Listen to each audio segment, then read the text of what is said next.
I'd always wanted to live abroad and had an affinity with Japan. So, and I was still young enough at that stage to get the kind of working holiday visa that is available for. Mm-hmm. I joined Meta in the middle of the pandemic. It was shortly after a failed attempt to move to Japan originally, actually. It was quite traumatic in a way, because I had, quit my job and quit my apartment in London, so I had no place to go. Kind of assumed in a way it was never going to happen for me because Welcome to Designing Japan, where we share stories about innovation and design in Japan, along with what it's like to work in Japan and UX. I'm your host, Maxwell Forrest, and today's guest is Jamie, a UX researcher from the UK who has recently moved to Japan to work at a Japanese company. If you're interested in moving to Japan to work in design, learn more about our design workshops and Japan Design Career Launchpad at designforjapan.com. Let's get started. Welcome to Designing Japan, Jamie. Thank you for being here. thanks for having me. Very excited to talk with you. Okay, so yeah, I've known Jamie for a while. I think you reached out on LinkedIn a few years ago, and we met up in Tokyo when you were visiting. And then you were kind enough to visit our workshop in Shimoda last year. But now you're living and working in Japan. And so, yeah, today I think it would be great to hear a bit about your background and your journey of making the move to Japan, particularly as there are many stories, I think, of UX researchers who have successfully come from overseas to live in Japan. Looking forward to chatting today. Let's dive into it. Okay, so could you tell me a bit about yourself and your background? Oh, yeah. Oh, gosh, where to begin? So, as you said, I'm Jamie. I've worked in research now for, 7 to 10 years, depending on when you start calling research. But I've worked across different companies from sort of startup to big tech. And yeah, now in Japan, I'm working for a tech company here. And yeah, prior to that, I was working at Meta for 5 years. So that was like quite a good stint. Uh, I've been here for 4 months now, so it's still pretty fresh. Still Yeah. transitioning in that sense, if you like. Yeah. I think, yeah, we'd love to hear about your initial impressions of Japan later on, I think, as well. Yeah, but you said you've been in research now for 7 to 10 years. So that's quite a long time to be, particularly in UX research, which is still a new field. What got you into UX research in the first place? Like a lot of researchers, I sort of stumbled my way into it. I actually started my career as a data analyst, working in like games analytics. And then I moved into media analytics, at a particular sort of sports media startup. And because it was very startup, you were wearing a lot of different hats. So analytics actually evolved into more than just analytics. It was all kinds of insights, from data analytics to more sort of strategic insights, and eventually became more qualitative research and things like that. So I came across it that way. I met a lot of interesting people, at just kind of like workshops and things like that, and just opened my eyes into research. And I was like, wow, like this is way more exciting, like as opposed to just analyzing numbers. Analyzing people was even more fascinating to me. So I kind of, um, it's fairly early on in that journey, decided like this was what I wanted to pursue more.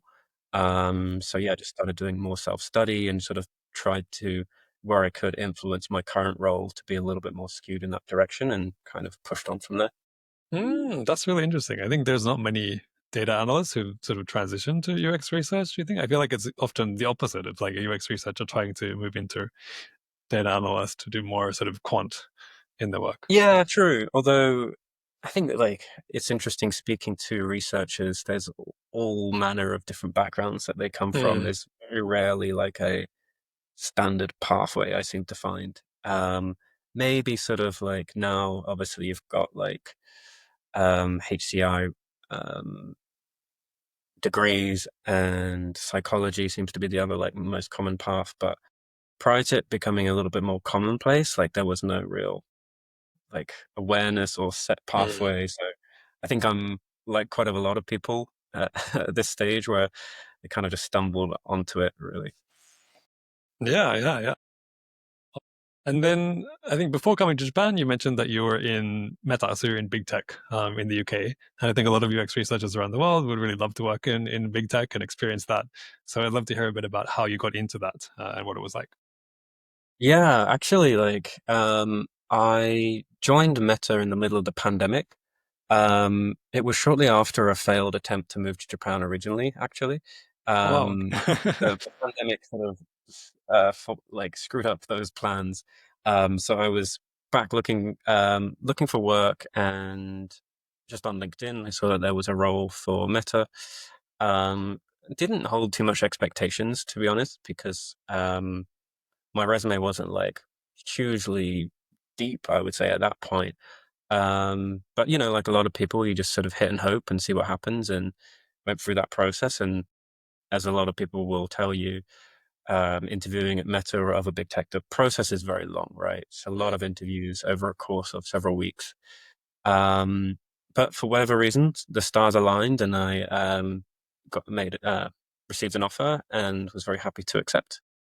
And yeah, I spent almost 5 years uh, at Meta, covering a few different teams, doing research, and obviously you learn a ton, full of like very, very smart people across different functions as well. So for me, it was a very positive experience. I know, like, depending on who you speak to, experiences will vary.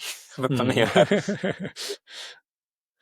Sounds like an amazing experience to grow as a UX researcher. And you mentioned that this was a result of like a failed attempt to move to Japan. Yeah, are you okay to share yeah, a bit about that? Yeah.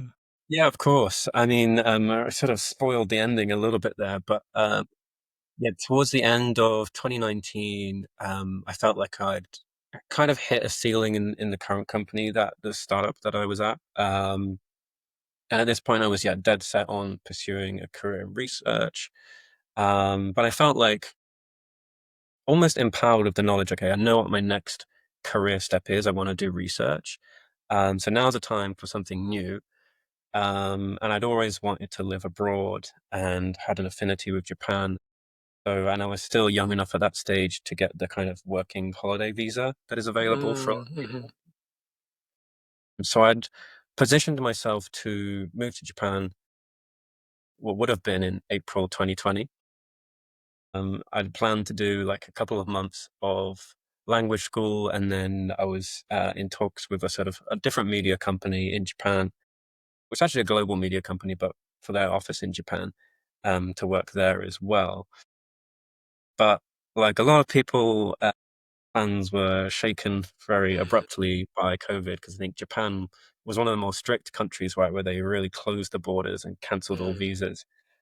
So for me, it was quite traumatic in a way, because I had, quit my job and quit my apartment in London, so I had no place to go. So yeah, I went back to my hometown, stayed with my parents, and attempted some sort of freelance work and started applying for Mm. full-time positions from there. Wow. Okay. Um, Yeah, it must have been quite a shock at the time if you were all ready to move and you'd already, yeah, so given up yeah, your I'd apartment and sold everything. all my Yeah. stuff as Oh well. my So goodness. Yeah. I got rid of all my stuff, and was already literally just a couple of weeks from getting on the plane. Uh, Wow. but yeah, it's a weird feeling, because as much as it was sad, Mm. there was worse things happening in the world. Like, I was more Mm. obviously, when people were concerned about their friends and family's health, and the kind of, yeah, more sort of viral pandemic going around. So Yeah. I was And it still resulted in, yeah, working in Meta as well. And then eventually you made it back to Japan. yeah, Yeah. yeah, exactly. And I think that's also partly why I made the jump from Meta to where I am now, because in my brain there was always a little bit of a question mark of what if, like, Mm. what would it have, like, been like, what would did I miss that experience for good, or is there a way to kind of have both? Yeah. uh, Yeah. Yeah. so yeah, like, your curiosity kind of got the best of me. And you mentioned that so around that time, around 2019, you were looking to try something new, maybe live overseas, and you thought about going to Japan on the working holiday visa. Were you sort of interested in Japan before that? Like, what was the reason that you were originally thinking about Japan as a place Yeah, to live?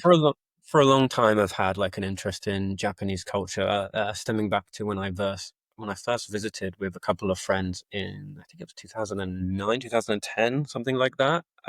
Whilst I was at university, we went just for a holiday, and I actually didn't know too much what to expect, but ended up just having like the best possible time. And since then, I've always had some interest in Japan and sort of the culture, and started to slowly dabble in the language a little bit. So it's always been high on that list. Like I said, I've always had, Mm. well, not, but like in the last 2 years, had an appetite to live abroad. But because of that Yep. interest in the culture, Japan has always sat quite high on that list. Mm. I think like there's a lot of people who come to Japan as a tourist and they really like it, or they really like Japanese culture, like anime or food or something. But actually thinking about living here, I think is an extra step that a lot of people don't get to. So was there anything that prompted you to think like, oh, I can actually like live and work in Japan? Like that's an option. Um, yeah, I fully appreciate that point. I definitely think there is a big difference between like traveling as a visitor and living here. And I was questioning that myself, of course, like before coming. Like I could just indefinitely keep visiting and enjoying that part of the culture. But for me, I wanted to go that next level deeper and experience like daily life in a country outside of my home country. Was there anything that helped you realize that it actually is possible to do that? Like even if you have the dream of like I'd love to live in Japan eventually, like how do you actually make that a reality? I think a lot of people have difficulty actually picturing how that would play out. Yeah.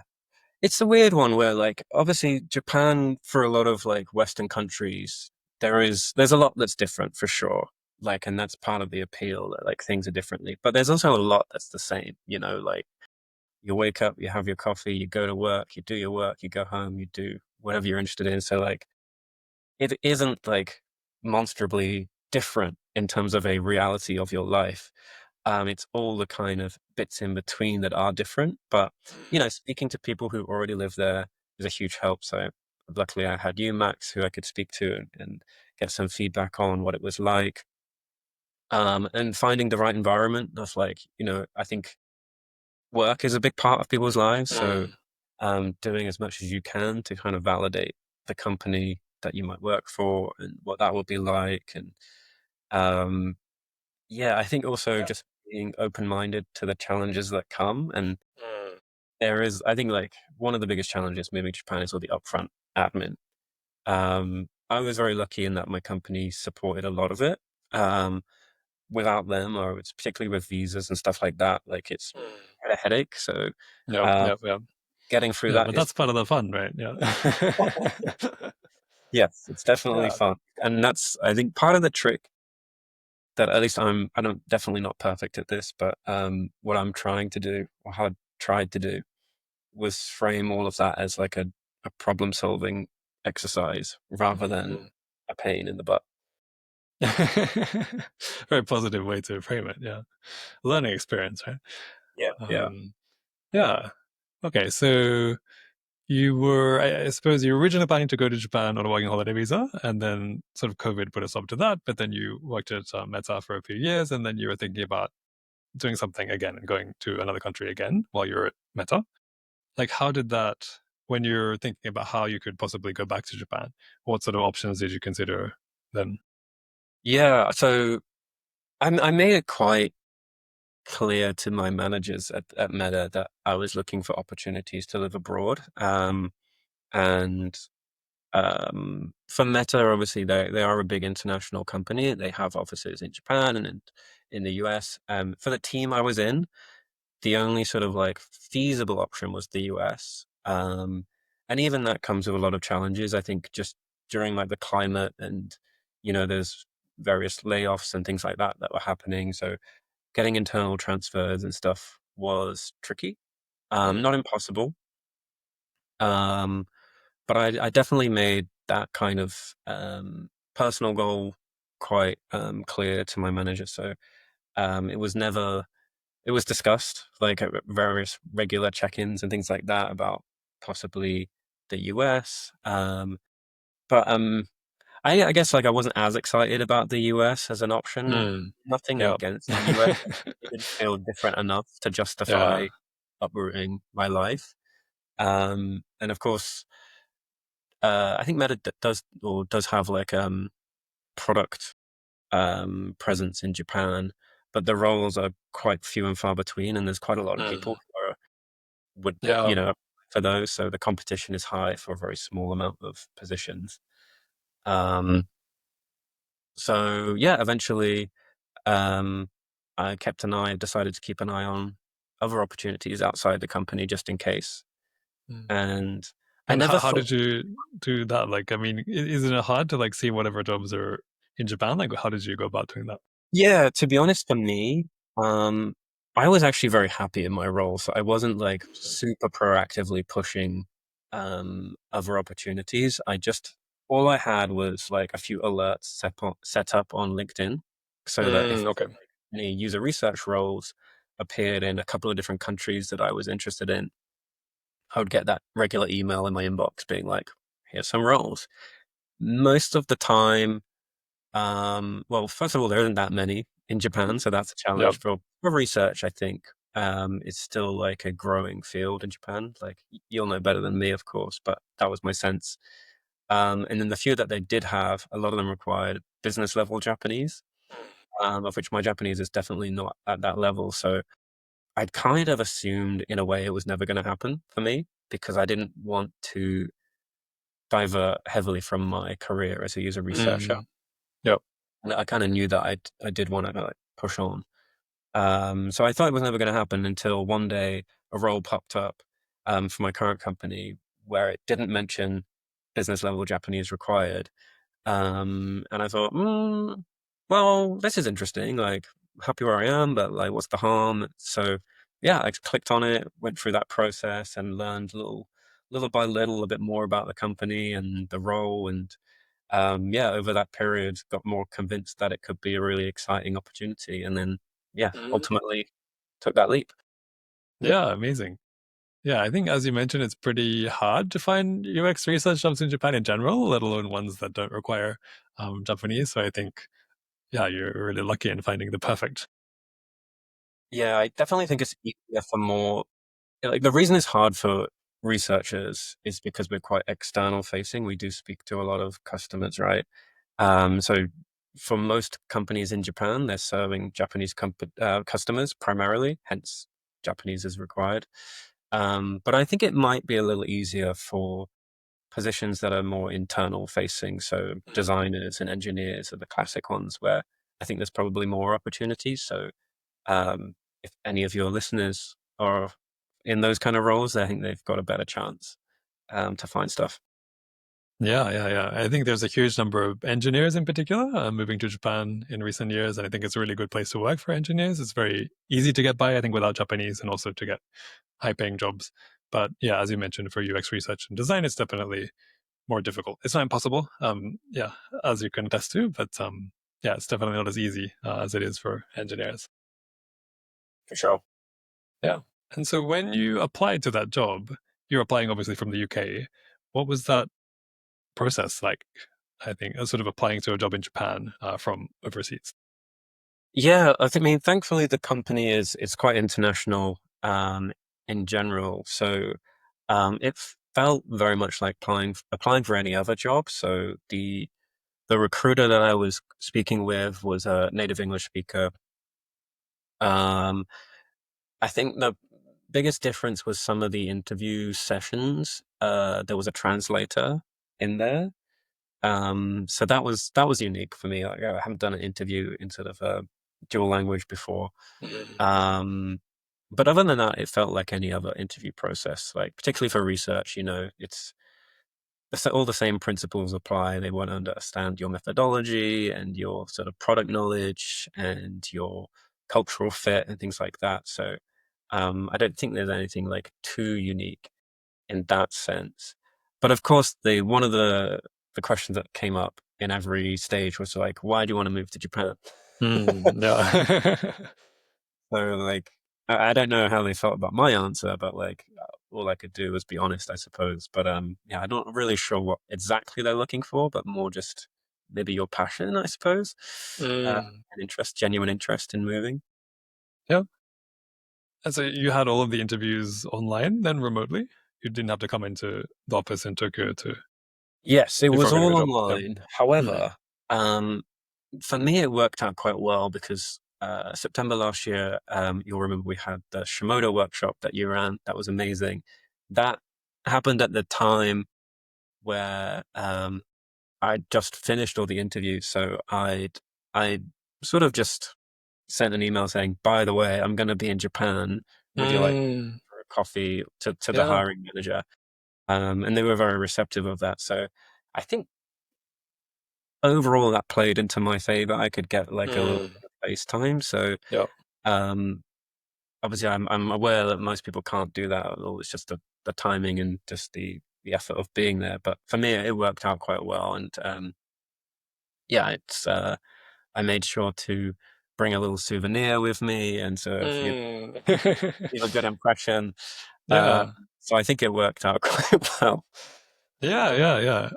And I guess it allowed you to also see that they're real, and then visit the company and make sure that it's Yeah, somewhere that you'd I like got to to work. see Yeah. the office as well, which was Mm. really nice. And yeah, just another opportunity. Yeah. And it was a nice, more casual setting because this sort of full loop was over at that Mm. point. So it felt less like an interview and more of a just like casual getting to know each other Mm. vibe. Nice, nice, nice. So how far after that was it that you made the decision to accept and move to Japan? It wasn't too long, although the process was quite long for me. I did deliver. I did.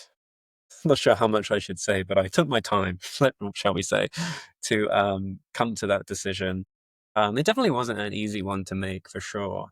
So yeah, I took as much time as probably you can get away with any company. So they were very patient with me.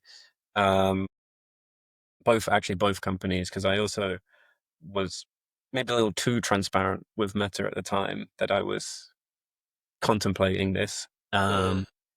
But I think that's just how I operate. I like to just be honest with people, partly because I'd built trust with Yeah. my manager at the time, so I wanted to be upfront. But I do sometimes question that decision of like maybe I caused them more stress than I could have done over a period of time. Mm. He reassured me at the time that he'd rather know and Yeah. have that heads up time Yeah, until sounds like a cool manager. yeah, oh yeah, he was the best. Yeah. But yeah, so it took a little while, but then yeah, obviously it was a tough decision. Mm. Ultimately, I think not to drop too many cliches down, but it was more just like a fear of regret than anything else. Mm. Like life Yeah. is short. Mm. I'd done Meta for nearly 5 years, and like I said, I had a great time doing it, but um, it felt like a very rare, unique opportunity that may not come around again. So I was like, yeah, let's see what this whole Japan thing's all about, what it's like. Mm. Um, and you know, life has a funny way of just kind of changing things as you go. So, okay, Yeah, worked a bit. yeah. It seems like it was sort of meant to be after your experience in 2019 around COVID, and then having the perfect job pop up, and then yeah. Yeah, maybe. Yeah, I think other people have said the same thing. Like maybe it was just meant to be. Um, and yeah, I'm still like very early on this journey, so we don't really know where it's going to go or how Yeah, it'd be a yeah. disaster. And like, nah. Like honestly, like the mentality that I at least try to have is even if it doesn't work out or it's not quite what I expected, at least A, I tried, and B, I'll know. Because I think probably worse is not doing it and then like thinking, oh, it could have been amazing. It could have been so great. Yeah, Uh, definitely. Whereas like you don't really know until you try, right? So Yeah, yeah, yeah. You're doing the research firsthand. yeah, yeah. Yeah. Yeah. Awesome, awesome. So then you decided to accept the offer and move to Japan. What was it like? I mean, I know you'd already prepared to move to Japan before COVID, so you'd already experienced it once. But what was it like to sort of, yeah, move your entire life from the UK to Japan? Yeah, I mean, it all happened so quickly because, like I said, I sort of, I guess, was quite slow and delayed the kind of fully accepting the offer. But once I fully committed to that, then things moved very quickly. So, um, thankfully, the company was very, very supportive. Provided a lot of support for like relocation and um, managing a lot of logistics, both in terms of like the visa and like transporting your belongings and things like that. There is a little bit of back and forth between like documents you need for the visa and things like that. So like maybe your university degree, copies of that, and um, references from past employers. So there's a bit of a dialogue back and forth, just collecting stuff. But actually, it wasn't too bad. Um, and then yeah, before you know it, all your stuff's in a box. They use the company Yamato, who's like one of the big companies in Japan, but I guess they have a presence everywhere. But I was surprised how efficient that was because I packed everything myself pretty much. And then three people showed up at my door with boxes and all the materials and basically unpacked everything Yeah, yeah, yeah. and like careful, diligently label everything and have it fully documented and Yeah, yeah, yeah. perfectly. Yeah, your And then, experience of Japan started then. yeah, yeah, very much so. Because it was, I think it was two Japanese people and then I assume it was like a British person. Yeah, and then yeah, the time just went so quickly. I think it's like, yeah, you're busy kind of like trying to wrap stuff up at your current job, and leave a good impression there. And obviously, like, there's a lot of like saying goodbye to people you think you're probably not going to see for a Mm. long time, and then mentally preparing to move halfway across the world. So it was pretty chaotic. I'm not gonna lie. Yeah. Was the moving, did you move a lot of your stuff or did you, like, how did you choose? Like, did you bring furniture? I know some people bring sort of everything. Yeah, I tried to be pretty minimal. Because partly because I I was in a position where my flat in London, I'm now renting to other people. So all the big furniture actually stayed. So most of what I was shipping to Japan was just more like personal goods and a few, obviously, like clothing, Mm. a few sort of like cooking and cleaning stuff. And then I think the only furniture I moved was my desk chair, just my Herman Miller Oh, chair. wow, okay. Felt Yeah, like we get to bring that. nice, Um, nice. And that was sort of covered by the company. They sort of set yeah, up the moving and everything. Okay. yeah. Although I will say it's like there was almost like three categories of goods. So think about it like in terms of like how long it's going to take to come with you to Japan. So the stuff you take on the plane, obviously you have as you land, basically. But that's pretty much just like your rucksack or bag carry on plus a suitcase. I think you can pay extra for another suitcase if you wanted, but for some silly reason, I opted just to have one. I felt I could get by. Then I think there was like a small allocation of air travel stuff, um, which was, I think, like basically a month later it would arrive. Mm. So for me, that was some extra like personal belongings, a bit of extra clothing, and my PlayStation 5 priorities, obviously. Yeah. And then everything else ended up going on a boat, which took almost 4 months of only recently. Wow, okay. So that's everything else. So all any other clothes, furniture, etc., all the big items, anything that's got a battery in it as well, because like you couldn't put like Mm. batteries in your like Yeah. suitcase on the plane. So yeah, it's kind of a long period to go without most of your stuff. Mhm. So I was living for almost 4 months out of kind of one suitcase worth of clothing, really. Uh, Yeah. so it's quite Well, nice I to guess have. you can buy more here as well, right?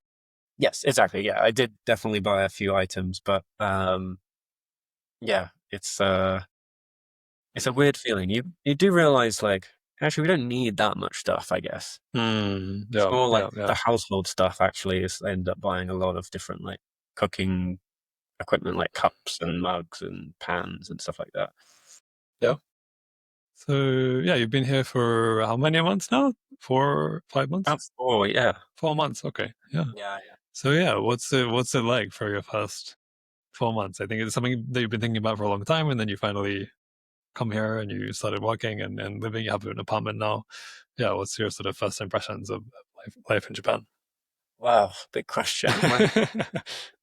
Um, I think a lot of it is pretty close to what I expected. Because I'd been lucky enough to visit a lot to Japan, so I knew kind of what like, as mentioned, like a little bit more from a tourist point of view, but I knew like how a lot of things operate. So like just understanding um the like metro system in Tokyo and all that sort of stuff and just how clean everything was. So a lot of that like hadn't come as a huge surprise.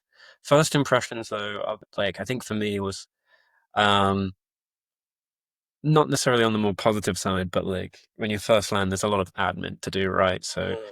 you've got to go to the like the local city hall to register um your new location and sign up for a bank account and telephone number. So the very first impression is like, oh my gosh, I've never written my name and address so many times in the space of like 1 week. It was crazy. Yeah, yeah, yeah. Um, but then slowly, like day to day life kind of creeps back into a more of a routine.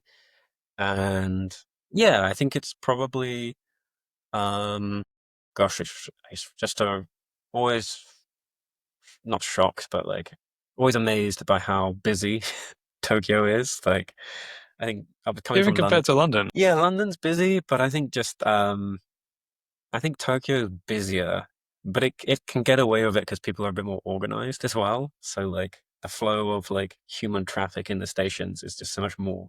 I think if that amount of people tried to do anything in London, it would just break out into chaos quite quickly.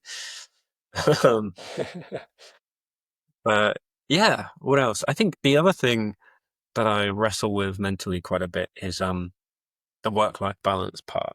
And like I think my company Mm. is very good at that, but of course, like I'm one of those people that when I start a new position, I want to really hit the ground running and prove my worth and like show people what I can do and do a really good job.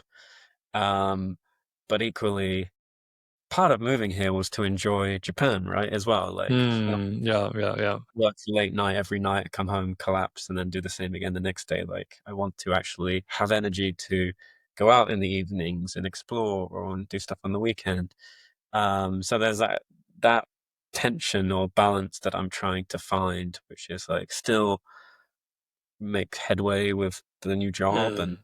progress and demonstrate my value, whilst not neglecting all the other stuff that is a big reason Mm. I made the jump, right? Was to experience more of the cultural side and Yeah. um do all that stuff. So that's an interesting ongoing challenge that I'm thinking Mm. about. There's still plenty of time, I guess, to to explore Japan and enjoy your Yes, life here. I yes. mean, I think, yeah, the first few months are definitely chaotic with all the documentation and settling in. So hopefully, yeah, you can relax and Yeah. enjoy it a bit more. Yeah. The other part is like I think like getting used to the change in availability of goods. So Mm. your home country, if you've been there your whole life, you're used to having certain things super available Ah. to you. Well, what are some things that you miss from the UK? Oh, so it's most of it, so like food and drink stuff, right? So like for me, do you know what I mean by squash or like cordial? Yeah, like you with water. You drink it with water. Is that? Yeah, yeah. Yeah. So like in the UK, like Ribena is one of the brands that people will probably Robinson squash. Like I would always have that at home. You can't really get that in Japan, at least that I Mm. found. I've even went to the British shop to ask for it. Yeah. Um, so things like that, those like little daily things that's like, oh wow, I didn't realize that would be quite so difficult to find. Even I guess I have yeah, to replace it with mugicha or something yeah, local. yeah. Yeah, eventually. But yeah, there's a lot of like small stuff that you took for granted, I think. And some of it's just like so small, it's like whatever. Other stuff it starts to build of like, oh, I do really miss that. I'll have to like make sure to pick up some next time I go home or something like that. Uh, Mm.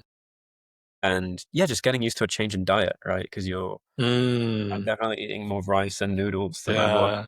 prior to coming here. Yeah, I think Uh, it takes your body a while to get used to all the rice, especially if you're eating it for breakfast, lunch, and dinner. Yeah. yeah, yeah. But Yeah. yeah, I think as humans we are quite adaptable though. Like not just in terms of food, but just like environment and stuff. Like before you know it, Mm. it becomes normal quite quickly. Mm. It's almost scary how adaptable as humans we are. I think sometimes. All the more reason to try something new and Yeah. experiment living somewhere new. Yeah. Yeah. So I guess we've heard a lot about how you feel after moving here, and then some things that you miss, and what it's been like to move in. What about the work aspect? Because I think it's your first time working in a Japanese company. How does that compare to your past experiences at the startup or at Meta? Um, I mean, like, there's a lot that's the same. Like, at the end of the day, it's a business trying to achieve business outcomes. And then from my point of view, like a lot of the UX principles are the same. So yeah, of course, there's a lot of similarities. I think the biggest difference is I'm now working in a very bilingual environment, Mm. whereas in my past companies, it was just all English.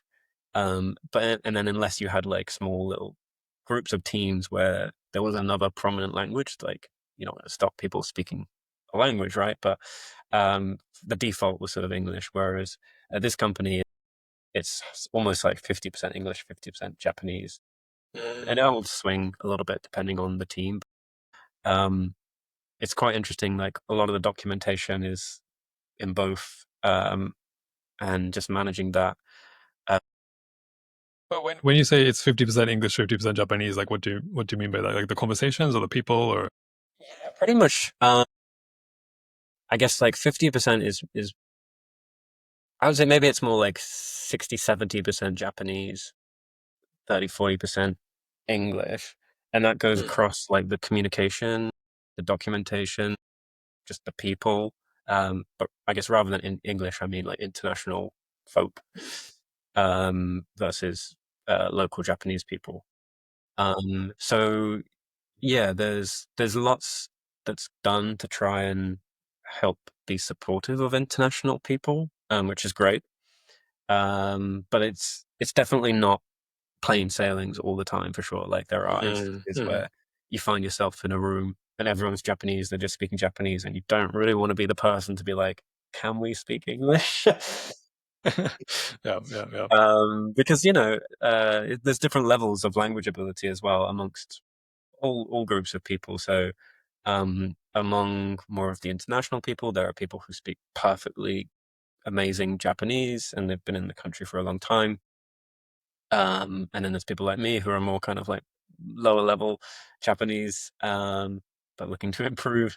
And then on the Japanese side, it's equivalent where I think there are Japanese people whose English is amazing and like absolutely perfect. And then people who are on the lower end of the spectrum who are also like Mm. trying to improve their English. So there is good culture of like being understanding of people. Mm. Mm. And I think there is a term that the company uses. I forget what it is, but it basically like encourages you to use simple language in whichever language you're Mm. speaking, so that it's like Yeah. easy to kind of move between the two. I think it's difficult. I mean, the company that you work at definitely, I think, is they probably invest the most in that in all companies in Japan in terms of trying to make an environment where it's easy for both international and Japanese people to work together. I know they have like a big interpreting translation team, and they also have those sort of initiatives, Yeah, and they have language teaching as well. So, but it can never be perfect. I think it's a bit of a for struggle sure. sometimes. I think about it quite a bit actually as to like to what, because obviously it comes at a cost. Like Mm. hiring, like there is like a whole bunch of like interpreters and like translation support, and there are definitely instances where it might feel like it slows things down. But then the upside is like you're open to a much more like international culture and way of thinking and market of talent. Yeah, I do like I don't have the data to necessarily say which is like more effective, but obviously the company's made a position and I'm very grateful because it's allowed me to join. Mm. Um, yeah, you can definitely see there's pros and cons to that approach for sure. But I Mm. think Mm. overall, I think maybe I'm biased, but I feel like generally it's a more positive outcome for the Yeah, company. yeah, yeah, definitely. And as a UX person, I mean, in my experience anyway, it's a lot of Japanese companies, the way they approach UX is quite different. And as a UX professional, you have to spend a lot of time convincing people of the value of what you do and also sort of what it is in the first place. In that sense, have you experienced any differences in the way that UX is perceived or what you have to do as a UX researcher? Yeah, for sure. I mean, coming from Meta as well, where UX and research was very mature and like well positioned in the company. I mean, of course, it's not always plain sailing there. Like there's definitely still moments where you've got to fight for your seat at the table, particularly at the higher points of the company. But I think there was a lot of process and um, I think like foundation already set as to like why research was valuable and UX research in particular. Um, and a big part of that is like when you get to the scale of Meta and other big companies, any decision you make is hugely expensive. Like whichever direction Mm. you go in, like you're potentially going to put tens or 20 or however many engineers to work based on this decision, and they're all getting paid a lot of money. So that's like a very like expensive decision to get right or wrong. So even if research gives you a little bit more confidence that that's the right path to go down, it's justified. So and people that was generally And you can understood. blame the researchers, right? If it goes wrong. Definitely not like that. That's always a big part of it. Like research is not a silver bullet. It's just helping Yeah. you improve your confidence that this is Mm, the right way to go. Um, mm, and that was fairly well understood to the point where like a lot of decisions would get blocked into unless it had really strong evidence from either research or data analytics or competitive analysis or something to say like this is the right thing to do. So it wasn't so much like justifying research at Meta, and I think that's probably the same at other big tech. In Japan, at least in my experience, there's a little bit more trying to like convince people that it's important and reminding people that past insights exist. Like it's quite sometimes it happens in a little bit of a vacuum. But it's still kind of early for me to say, I guess. But just from what I've seen so far, it's a little. I don't know. Like, I'm curious to get your opinion on this, Max. Though. Uh, Feel free to be honest, I think. yeah, yeah. I don't know. It's like it's maybe just not as mature in the space, like Mm, to the mm, point. And maybe that's just that there's not been enough examples where it's really had big mm. wins in the like domestic market to say like, oh wow, like because I think what I hear a lot is like people pointing at like Apple and being like, oh, like they're a design led company, look how great they are, Yeah. almost as this sort of fantastical unicorn that exists over there. Um, but I think I'd love to understand actually myself if there are some like Japanese companies that have had like breakout success from a very design driven mentality.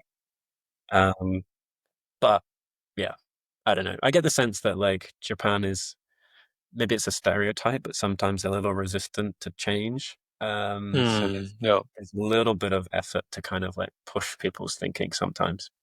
Yeah. Yes, yes, yes. Especially, yeah, when your research results are not what people were expecting or not what the sort of result that they want, it can be difficult because then you're sort of harming the harmony, the wa, Yeah. by having a result that isn't what people want. So Yeah. that That's a can be really good challenging. point. Yeah. I've come across that, started to come across that for the first time quite recently, where yeah, I feel like the the cliche is somewhat true, at least in my experience so far, around like the sort of alignment culture of everyone has to, for a decision to happen, everyone needs to sort of be aligned. And that makes it quite difficult for research sometimes where if everyone's aligned and then you have to come in and be like, actually, this Yeah, isn't yeah, quite yeah. what users think. Like, it's quite different to what we'd anticipated. That's a little harder when you've had the rest of the like team already Yeah. kind of all align and Hmm. all on Then you'll a have to realign them all individually on the new research insights. you have to almost yeah be the person to kind of stick out against that. Hmm. And that's where I'm learning. And I think this is true of other places as well, where sometimes the train has left the station, if you know what I mean, like where the business has made a decision, rightly or wrongly, Hmm. about a certain direction. And at that point, your power as a researcher is a little bit more how to do this in the best way possible rather than Hmm. Yeah. not to do it because that decision's already out of your control. Uh, Yeah, yeah, yeah. You need to 空気を読まなきゃいけないですね。そうですね。You need to read the air. Yeah, but it sounds like sort of similar to the bureaucracy in the sense that it can be a challenge, but it's a learning experience and it's a cultural thing, and so it's just all part of the experience of moving to Japan and experiencing a new life there. Yeah, for yeah, sure. awesome. Thank you so much. So yeah, it's been really interesting to hear about your journey. Just to end, is there anything that you would tell people overseas, like people who were in your position a few years ago, who have been to Japan maybe as a tourist and they want to live here in the future, but they're not sure how to go about doing that, or if it's the right decision? Do you have anything that you'd like to tell them? Yeah, I've already had like a few people reach out to me or through other people indirectly ask me, "Oh, I've got an interest in moving to Japan. How do I do that?" Um, and for me, like we've spoken about this before, but I think there's broadly speaking like three different routes to get to Japan. The first one is like, which a lot of people opt for, is teaching English. I think there's a lot of opportunities. You don't need any Japanese necessarily, but you can become like an ALT, assistant language teacher. So yeah, JET program, like a lot of those are very popular. I think the good thing about those is there's a lot of community around them, so you can kind of like feel quite supported. The downside is like I think the salary is not necessarily amazing. And then I don't know what the career prospects are like after that, but yeah, I think it's one Not option. great. Yeah, Yeah. I don't know. I haven't done it myself, so I couldn't tell you from firsthand experience, but I know a few people who have. The second option is like if you're if you've got strong language skills, and maybe you're studying Japanese at university or something, like there is potential to go straight into the Japanese job marketplace. Um, so like that way, there's definitely more options available. The downside is you're competing against Japanese people, and obviously you'll probably end up with like a very traditional Japanese culture, like or work environment potentially. But I mean, it's definitely like having the language skill is definitely to your advantage for sure. And then the route I took, which is option number three, which is sort of building a skill set in your home country or anywhere else that's maybe easier, and sort of hoping that that skill is in demand at the right point, a little bit right time, right place, with opportunities that come around. So, but building a strong Yeah, enough. for specifically designers, I think we have a lot of designers, researchers, or UX people listening to this podcast. In for them, is there any specific advice that you'd have for people working in UX who want to, yeah, get a job in Japan? Oh, okay.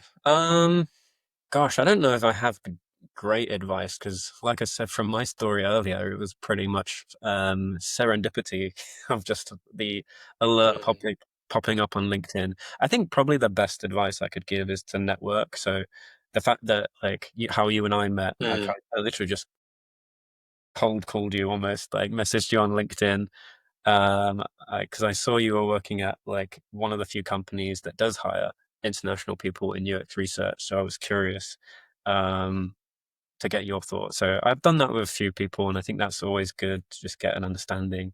And you never know; it might lead to like an opportunity at some point, because like it's a relatively small community. I feel like so when roles become available and things like that, like the community talks within itself, and Yeah, there's like yeah, if you can kind yeah. of make connections within Very that small community. community, Yeah. it's probably the best advice that I can think of right now, at least. Mm. Yeah, yeah. I think that's really good advice, particularly for UX research. The community is extremely small, so yeah, if you're in touch with myself or someone in Japan working in UX research, then we can definitely share any jobs and sort of what's happening in the industry here. And also, yeah, if you're not able to reach out to people directly, then there's also events that you can join in Tokyo, such as our Tokyo UX meetup or other sort of design events, Creative Tokyo, places like that. And also, of course, you could join our design workshops like Jamie did Definitely. That's the last year. best advice I can give you is to come to the workshop for sure. Um, Yeah, yeah, yeah. I think it's a way to sort of spend a longer period of time here and then experience what it's like to perform sort of UX research or UX design in Japan. yeah, and that also like gives you not only like that network or a taste of that network, not just in Japan but like internationally as well, because you'll meet people from different parts of the world, and you know, there may be other opportunities that people are interested in as well. Like, I think when I went, there was a lot of people from Taiwan and other parts of Asia as well. So, yeah, and a lot of us still stay connected. So, it's cool just to kind of see what people are up to, what they're learning. Opportunities do come along through other ways as well. Yeah, definitely. Okay, well, yeah, I mean, your Japan UX researcher journey has just begun, but I'm excited to see, yeah, all the amazing things that you're going to do in Japan. But yeah, it's Yeah, been amazing to hear your story, and I think a lot of people will be, um, it'll be really helpful for a lot of people who are interested in doing the same thing. So yeah, thank you so much for your time today. my pleasure. Always fun chatting. Maybe we should do this again in a year's time to see like what I've learned, Yeah, what's different. yeah, that'd be really cool, I think. Okay, thank you so much. Awesome. Thank you.